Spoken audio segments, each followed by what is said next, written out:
The Malaysian primary school syllabus must be catered according to the needs and development of children today.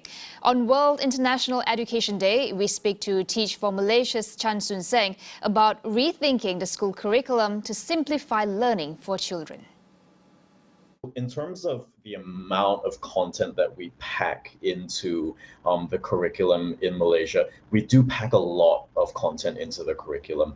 So, for example, a child in Standard 6 in Malaysia will do a minimum of 9 subjects, and if they're in a vernacular school, they have an additional 2 subjects, so that would be up to 11 subjects. And so for all of that to fit into a week for a child, what happens is that when you have too much in your curriculum and therefore in your timetables, children then end up having sort of like a touch and go experience. And so it's a breadth, you cover the breadth of the curriculum, but you don't really go as deep as you might need to be. Traditionally, our education system has, been the source of knowledge for students, but now, a kid can pick up a phone, can access the internet or a computer and really find out a lot more knowledge than even a school might be able to deliver for them. And so when we think about the primary school curriculum now, actually, we've got to be asking ourselves not just the question of whether our curriculum is overpacked,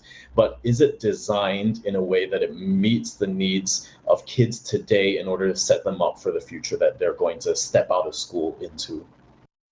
Seng also calls for more project-based learning for children.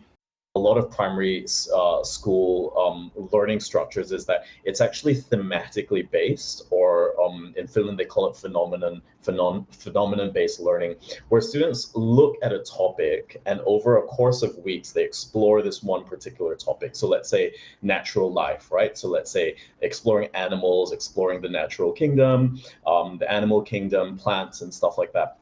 But you would then integrate all of the core skills that a child needs to learn. So literacy skills, numeracy skills, being able to communicate, right? And understanding the actual science content through a thematic learning experience or a phenomenon-based learning experience, where the kids would be doing projects over the course of a number of weeks over a time block, instead of going into specific subjects. So really shifting away to project-based learning, integrating the entire curriculum, and the competencies and skills that students then learn is something that gets integrated into that learning experience instead of learning all of these things in silos.